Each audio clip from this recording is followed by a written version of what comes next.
আফগানিস্তানের বাদাখশান প্রদেশের সবুজ পাহাড় আর কাচের মতো স্বচ্ছ নদীগুলো এক সময় পাহাড়ি রাখালদের শান্ত চারণভূমি ছিল।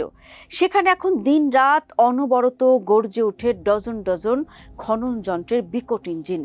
আফগানিস্তানের উত্তর পূর্ব সীমান্ত ঘেঁষা বাদাখশান ও তাখার প্রদেশের শান্ত উপত্যকাগুলোতে এখন চলছে এক উন্মত্ত সোনা খোঁড়ার অভিযান, যার পোশাকি নাম গোল্ড রাশ।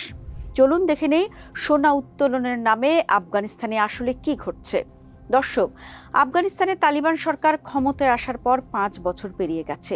আন্তর্জাতিক নিষেধাজ্ঞার অর্থনৈতিক অবরোধের মুখে রাষ্ট্র পরিচালনায় যখন অর্থের প্রচণ্ড টানা পড়েন, তখন বর্তমান প্রশাসন নজর দিয়েছে দেশের ভূগর্ভস্থ বিপুল খনিজ সম্পদের দিকে।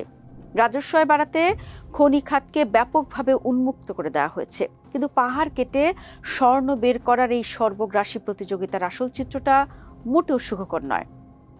এটি কেবল অর্থনৈতিক উত্তরণের গল্প নয়, বরং পরিবেশ ধ্বংস আর সাধারণ মানুষের জীবন চূর্ণ বিচূর্ণ হওয়ার এক করুণ ট্র্যাজেডি। শিবা কিংবা পুলি জিরি বান উপত্যকার দিকে তাকালে এখন আর প্রকৃতির রূপ খুঁজে পাওয়া যায় না।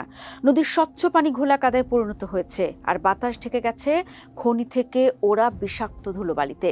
যে উপত্যকায় কৃষকেরা একসময় গবাদি পশু চড়াতেন, সেখানে এখন শুধুই ধুধু মরুভূমির রুক্ষতা।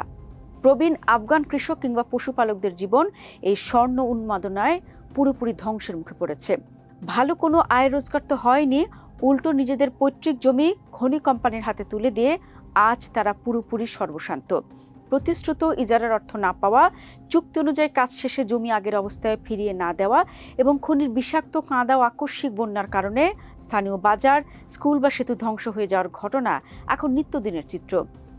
যে মানুষটি একসময় 40টি ছাগল নিয়ে সুখে দিন কাটাতেন, দূষিত পরিবেশ আর ঘাসহীন পাহাড়ে আজ তার মাত্র 10 থেকে 15টি গবাদি পশু বাঁচিয়ে রাখাই অসম্ভব হয়ে পড়েছে।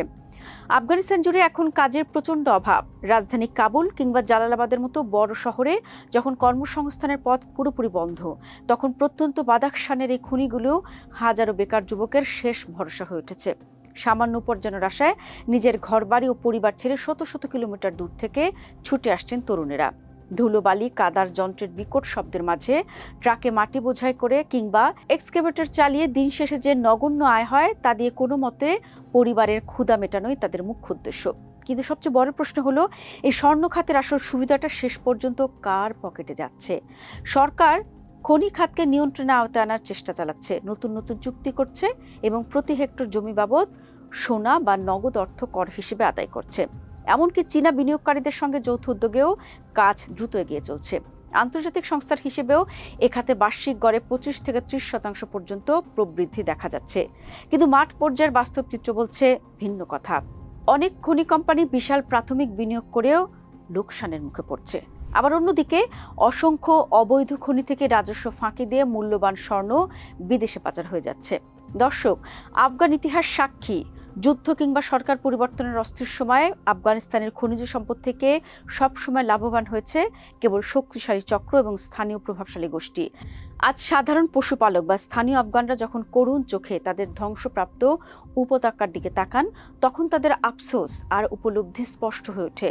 মাটির নিচ থেকে বের হয় চকচকে স্বর্ণ, সাধারণ মানুষের ঘরে কোনো আলো জ্বালাচ্ছে না।